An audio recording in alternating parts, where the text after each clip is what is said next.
Olá, meu nome é Maria Luísa, sou professora de língua portuguesa e hoje nós vamos analisar o gênero carta do leitor, tá?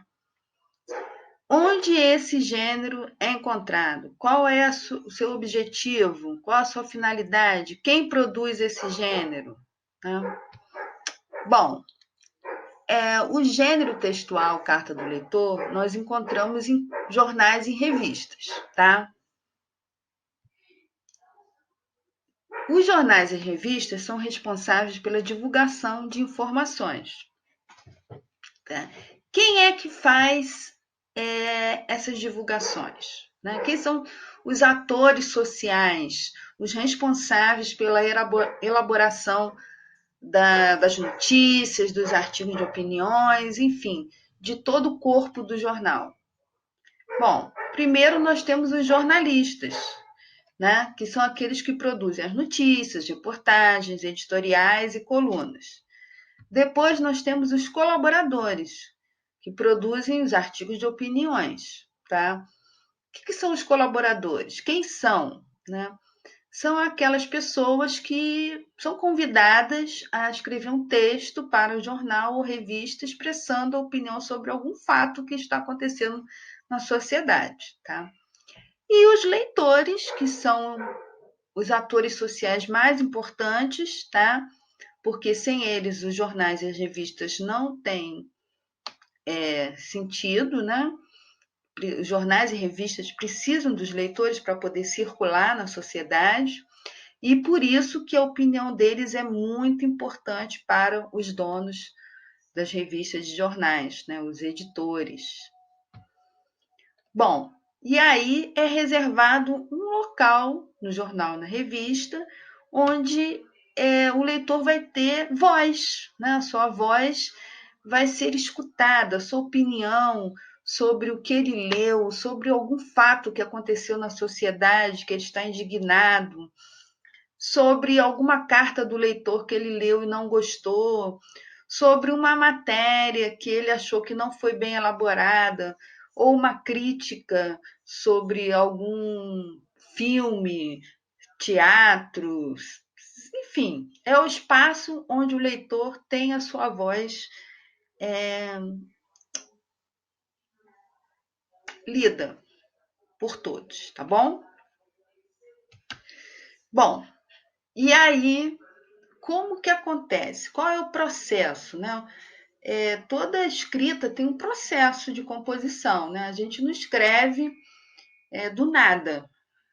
Um autor, ele precisa de uma motivação para poder escrever, né? Toda produção escrita é gerada a partir de uma motivação. Qual é a motivação de um leitor para escrever uma carta do leitor? Ou seja, o que fez ele pegar, sentar no computador e escrever um e-mail lá para o jornal revista? Ele leu uma matéria, uma reportagem, né? Ou ele está com algum problema no lugar onde ele vive e quer expressar sua opinião sobre isso por meio de uma carta do leitor, tá?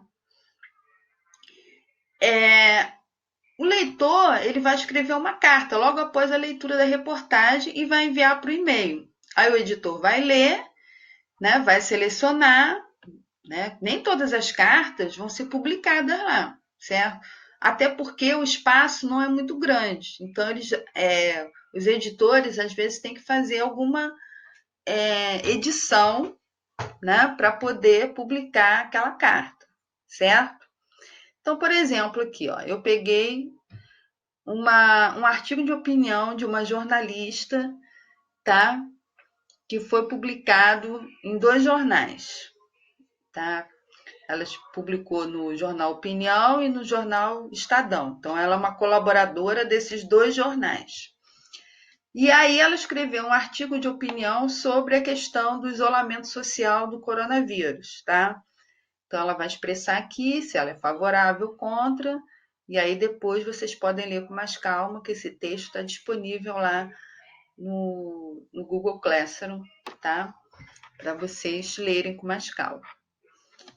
Bom, feito isso, o leitor leu, né? O que ela escreveu, um título é bem interessante, Meu Brasil Brasileiro.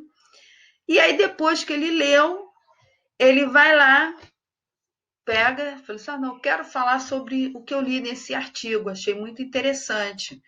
Eu concordo com a autora, eu discordo com ela. E aí, eu peguei o exemplo aqui de um leitor falando sobre esse artigo dela. Então, ele começa dizendo, eu estou tão atônito quanto a jornalista. Então, ele está favorável à opinião dela, certo? Outra aqui, ó, carreatas anti-isolamento. Então, tem um título, A Revolta do Isolamento. Então, basicamente, vamos ver esse aqui, ó. Eliane Caiandê faz interessante reflexão sobre o nosso país.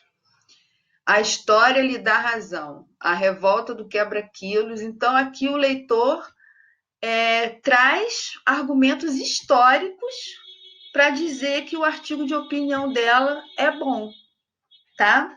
Então, isso é muito interessante a gente ver que a construção do argumento se baseou em dados históricos, tá? Aqui não, nesse outro aqui, ele só expressa a opinião dele pura e simplesmente, tá? Então, ó, um leitor do Rio de Janeiro, outro de Campinas e outro aqui de São Paulo, tá? Porque esse jornal é de São Paulo, ó, carreatas anti-isolamento. Então, ele aqui está também dizendo a opinião dele e ele vai pegar o argumento dele, vai falar sobre o Global Citizen, né? E então ele traz um argumento baseado em um fato real, tá bom? Então, o leitor leu o artigo da jornalista e escreveu uma carta, o editor leu e selecionou essas três para serem publicadas, beleza? Bom, qual é o propósito comunicativo da carta do leitor? Ele vai expressar o ponto de vista dos leitores. De que maneira? Nesse exemplo aqui, né, ele vai falar sobre um problema que está acontecendo no lugar onde ele mora, né, lá em Fortaleza. Então, esse exemplo aqui eu peguei do livro que eu usei para montar minha aula, tá? Está disponível nesse site aqui do jornal. E o que acontece aqui? Ele está falando que as ruas estão muito esburacadas, é aquele caso que eu te contei para vocês. Fala, cidadão, ó, o jornal está dando voz para o leitor expressar sua indignação sobre uma situação que está acontecendo no lugar onde ele mora, tá bom? Então, ele vai falar sobre a rodovia que liga o Ceará ao Rio Grande do Norte, o trecho que vai de Russas a Baraúna, que também está bem apropriado para um rally. Então, ele é irônico aqui, ó, está bem apropriado para um rally. Um rally é uma corrida de carros que acontece numa estrada